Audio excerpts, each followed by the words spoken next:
Welcome back to Harry Has a Cocktail, episode 7. I hope everyone had a happy Thanksgiving. I had a very lovely one. My husband, Sean, came here to Cleveland. I'm still in Cleveland. And we drove to Pittsburgh where my family was gathered for Thanksgiving, and we had a fantastic dinner. My mom made an incredible turkey, stuffing. We brought wine, and a lot of people wanted to try the drinks that I have been making here on Harry Has a Cocktail. So I made my sister-in-law Gina a corpse reviver. I made the warm version of the slippery slopes, which was a big hit. I also started drinking amaro on the rocks.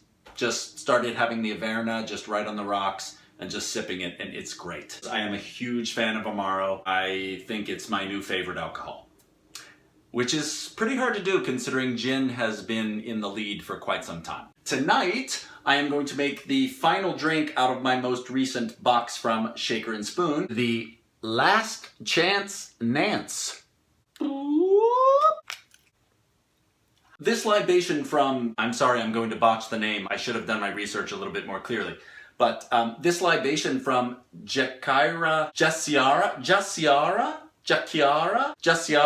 de Oliveira of Beatnik in Chicago is the inspiration that strikes when things are down to the wire and all of your preparation and research suddenly melds into that best and brightest idea. Allow this deceptively simple, refreshingly tropical cocktail with warmth to whisk you away and make you feel like you're back in the heat of summer, but without all the sweating and with prettier foliage, while still preparing you for the bracing winds of winter. You know what I think I'll do? My next city after Cleveland is Chicago. So I'll have to stop off at Beatnik and ask her how she pronounces her name.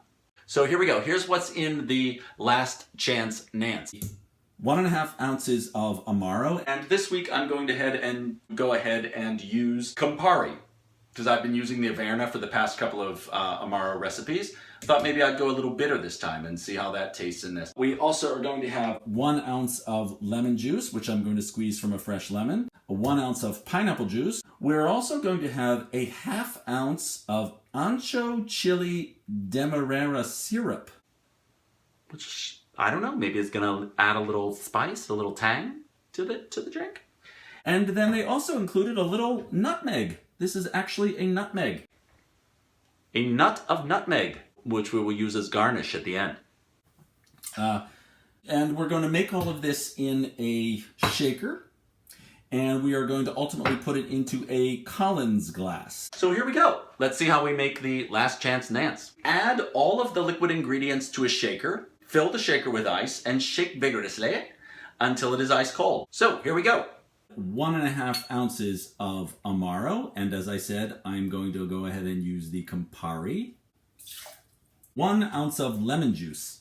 Now, this is going to take a little extra work because obviously I have to strain it and make sure that the seeds don't go into the drink, so I'm going to use my strainer, which I haven't used since, I don't know, episode 3, maybe? So, let's you know what let's do?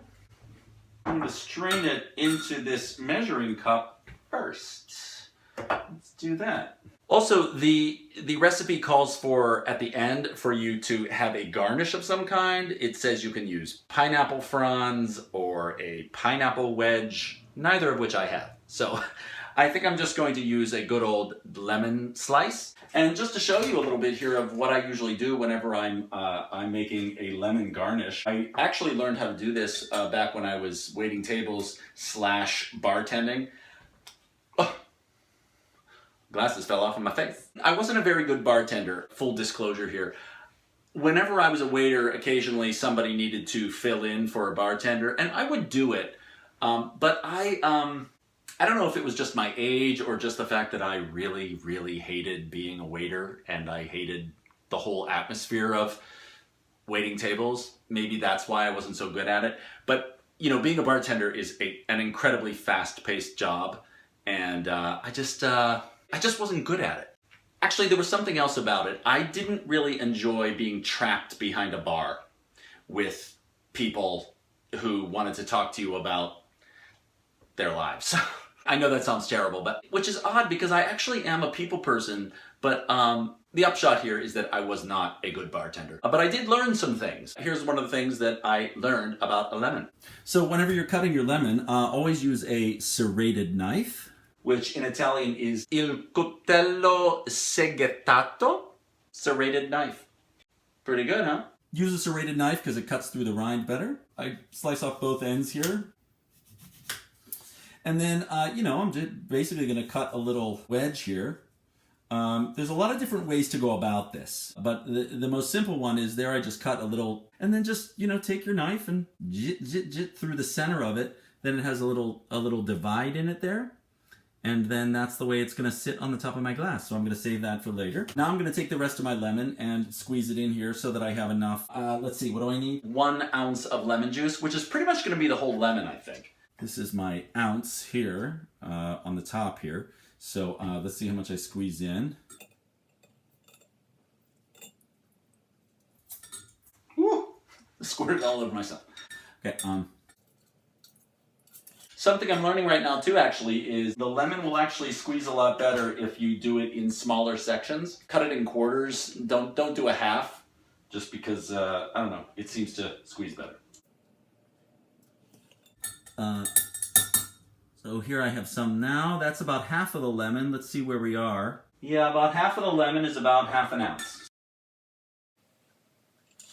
That was almost the entire lemon. It was a fairly large lemon. So here we have 1 ounce of lemon juice. 1 ounce of pineapple juice. And here we just have, this was included in the box by the Shaker and Spoon people. Oh. And a ½ ounce ancho chile demerara syrup. Definitely smells spicy. Definitely smells spicy. Ah. And now, fill the shaker with ice and shake vigorously.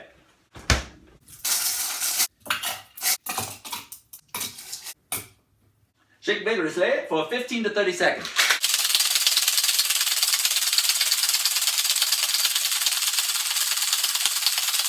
Okay, and now, empty the shaker's contents, including the ice, into a Collins glass. Ooh, it's pink. That looks good. Then the nutmeg. Grate some fresh nutmeg over the top of the drink if desired. I went out and I bought a grater for this purpose. Right after I bought this, I went to another place and I saw that there was one that was like half this size, which would have been a little bit nicer, but I don't know. I'll use this for cheese. Ooh. Well, I wish you could see that. It just... Oh my gosh, that smells so good. I don't think I've ever done fresh nutmeg before. Oh, that's so good. Grating it over the top. And then it says you can garnish it with pineapple fronds or pineapple wedges or something. I'm just going to go ahead and put my lemon there as a garnish. So and I'm going to try it. Ooh!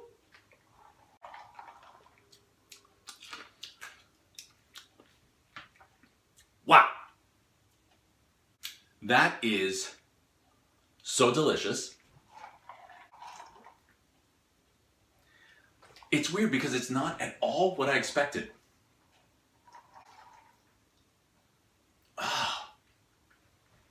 I mean, it's what it is in the description. They're very, very accurate. It's a refreshingly tropical cocktail, but with warmth.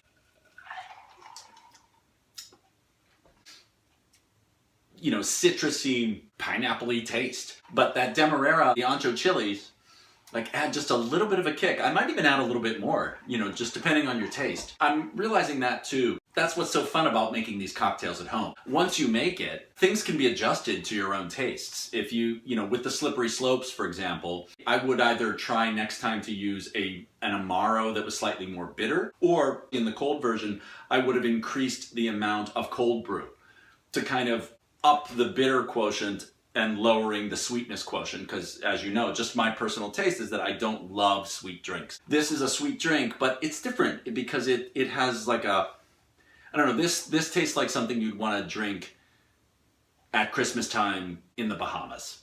I do think that what has affected the flavor of this drink is the fact that I used Campari, because Campari has a good sort of orange element to it. So in combination with the pineapple and the lemon, it has a strong citrus quality to it. I can still taste the bitterness of the Campari, which I think actually makes this really good to my tastes. A sweeter amaro, it would just throw the balance off for me. I definitely don't think I could use the Averna in this drink. It has a sort of a chocolate bark quality to it. The Averna would not have worked. That's my opinion. So, choose your amaro wisely. Thank you so much. I'm not even going to try to pronounce your name again, but it was delicious. I'm gonna put the name up here again on the bar to just so we can recognize your name for making this delicious drink. And I'm gonna try to stop by Beatnik in Chicago when I'm there starting next week. Please tune in again. I'm sure to have some guest stars. A lot of great friends who want to do some guest starring over the holidays. Cheers.